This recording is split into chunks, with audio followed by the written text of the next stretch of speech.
So, hello everyone. Now we are here in our laboratory one. We will find a website where we can check for vulnerabilities using SAP by check marks, and we will create a video demonstration explaining the types of attacks we detected and also the solution. So I choose our portal as a sample, and I will copy this, and I already open the SAP and start. And wait for new session, and we'll choose the automated scan. We'll copy this and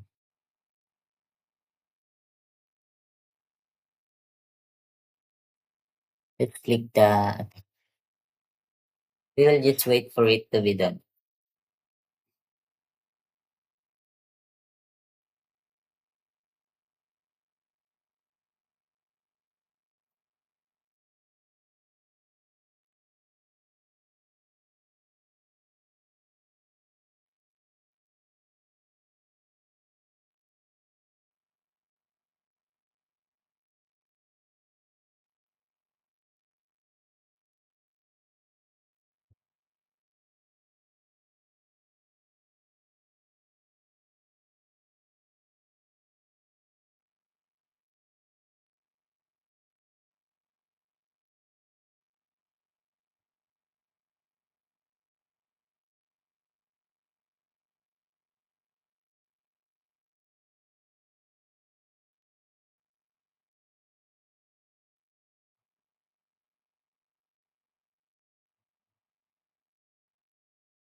So now, as you can see, the scan is 100%. So let's check all the alerts here, all the vulnerabilities of our vault portal.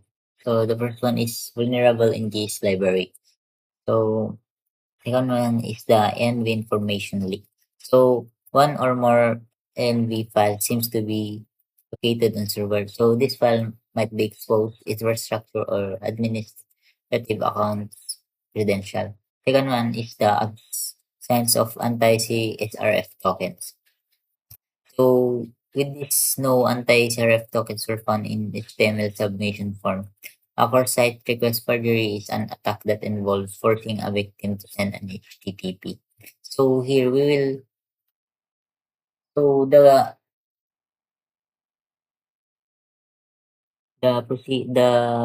solution here is we will apply an CRF tokens here in our HTML submission form. Second one is the content security policy. So it is added, so the description of this is an added layer of security that helps detect and mitigate the certain types of attack, including cross-site scripting and data injection attacks.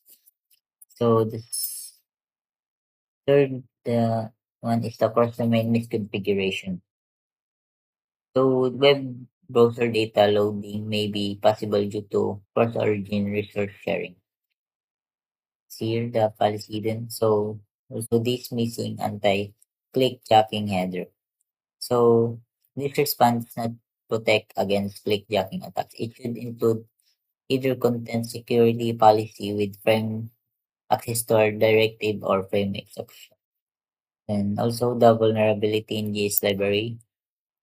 Cookie without secure flag. A cookie has been set without a secure flag, which means that the cookie can be accessed via an encrypted connection. The cookie with same-side attribute, cross-domain JavaScript source file inclusion, server leaks version information via server response, quick is timestamp disclosure, X type option header, and that was the last one. And now we're done showing the all the vulnerabilities in our website.